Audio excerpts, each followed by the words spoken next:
If this were a parallel universe, my shirt would be real.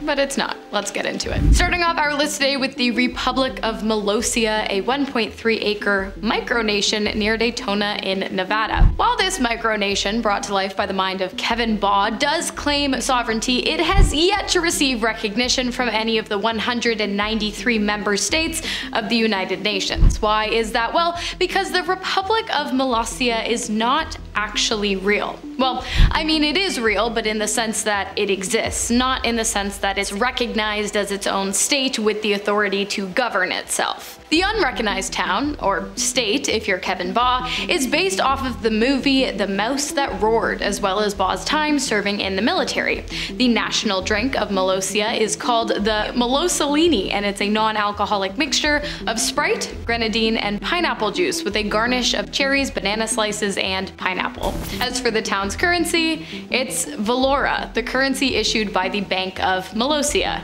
It comes in coins of 1, 5, 10, and 30 with an exchange rate to US dollars of 80 cents per 1 Valora dollar. Pillsbury chocolate chip cookie dough, however, is worth 5 Valora, so do with that information what you will. This town is truly a fever dream. Next up, we've got Green Bank, West Virginia, the no-tech town that is definitely not watching this video right now because, well, they have no tech. Green Bank is a national radio quiet zone, meaning that anything that puts out radio frequencies such as radios, television, computers, broadcasting, mobile phones, microwaves, and pretty much all other electronics are strictly banned from the town. Not only is this a very real law, the enforcement of the law is very real as well. The town has something called radio police, who go around using specialized equipment to detect signals coming from unauthorized electronics. They seriously aren't messing around. Now, if you're wondering what possible reason could there be for this town's strict silent nature, the answer is actually quite simple. Green Bank is home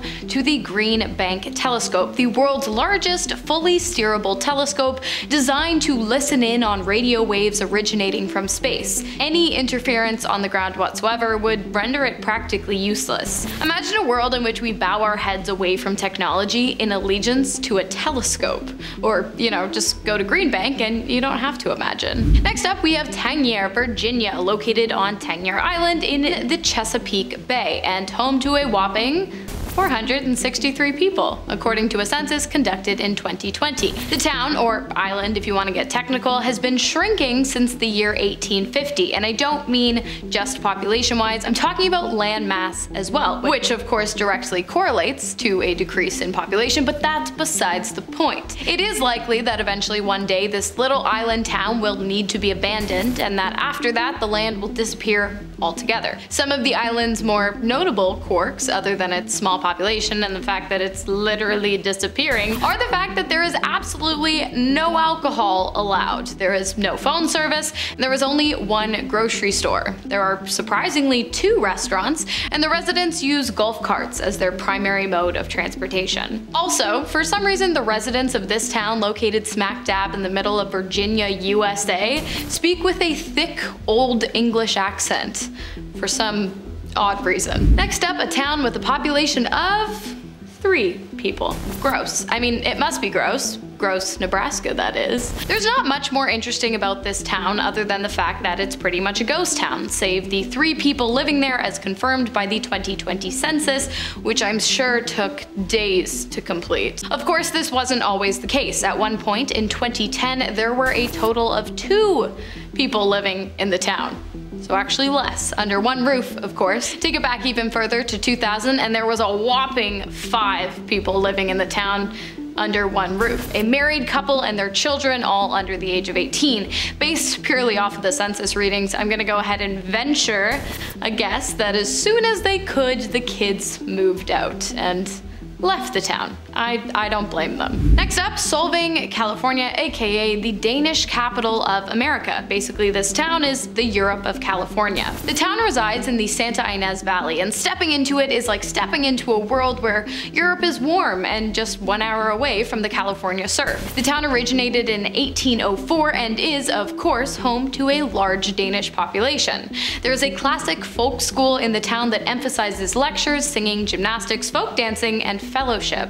And there's a Danish 14th century Gothic style church. The architecture in the rest of the town is also incredibly Danish and incredibly beautiful. And the best part is, unlike in Denmark, Solvang is practically always warm and sunny. It's truly the best of both worlds, and I imagine the food there is delicious. Next up, forget Sin City. It's Slab City, located in California, USA. Originally, the area was used as a training camp for Marine Corps during World War II. Today, however, the town is the grounds of an alternative lifestyle town that has attracted people from all over the world. The name Slab City comes from the concrete slabs that remain in the area after the Marine training camp was torn down. And the reason it's on this list is because the town is just a bit different from what you and I are likely used to. First of all, the most common source of income in the town is ISS checks, which is just government subsidized income. The main source of electricity is solar panels, and the main form of entertainment is probably just hanging around. There are also some pretty cool art installations around the town, so if you're ever in Cali and you want to get off the grid or step into what might just feel like a parallel universe, go ahead and check it out. And if you've been there before, let me know how it was. Next up, we have the incredibly appropriately named Soda Springs in Idaho, home to hundreds of natural springs, but not just regular natural springs, cool natural springs, because they are free-flowing with carbonated water. Talk about bougie. A dip in a Soda Springs spring would feel like bathing in Perrier. Like in this town, when people say sparkling or still, they aren't actually referring to drinking water, but rather their bodies of water. How cool is that? There is one other thing about the town that I think is worth mentioning, and that is their soda water geyser. Yeah, not only does carbonated water flow through the many springs of the appropriately named town, it also shoots 70 feet up into the air every hour, on the hour, every day. Always. And I'll tell you why. In 1973, while drilling for hot water, residents of the town accidentally drilled into a chamber of a highly pressurized carbon dioxide. Instead of hot water, they got cold, fully carbonated water spewing 70 feet into the air. Eventually, after weeks of the geyser continuously going and subsequently flooding the town, it was capped, making it the world's only capped geyser. As I mentioned, the cap is open every hour on the hour, so as long as you're in the town for more than 60 minutes, you'll get to tell your friends that you saw the OG soda stream. Next up, we have Casey, Illinois, home to a lot of big things for some reason.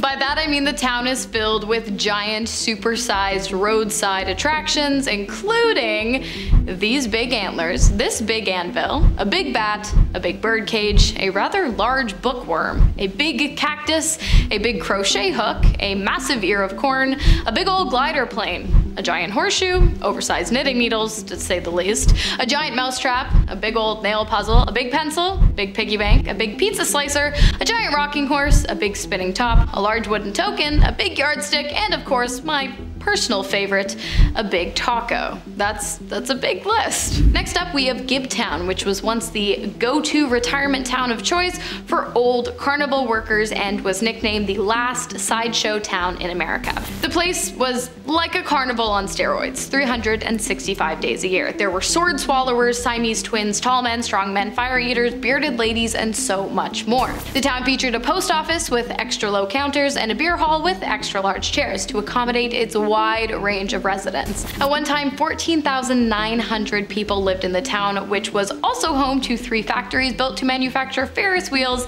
and carousels. Fitting. The town followed a strict Carney code and subscribed to the ideal of unconditional love and support for your fellow man, and retirement houses were provided to those in need. It was purposefully kept secret from the public as it was a safe haven for those who decided to call the town home. Today, the town is pretty much abandoned by its former residents, but its history remains incredibly fascinating and thus has earned itself a spot on today's list. And finally, we have San Luis Obispo. Not necessarily the entire town, but definitely part of it. That part being Bubblegum Alley, which honestly is one of the most disgusting things I have ever seen ever. It's literally just an alley covered in discarded chewing gum. And for some reason, people go there on purpose. The alley is 70 feet long and 15 feet tall on either side, and it is also the world's largest collection of used bubblegum. And it is also a giant health hazard and some kind of massive outbreak just waiting to happen.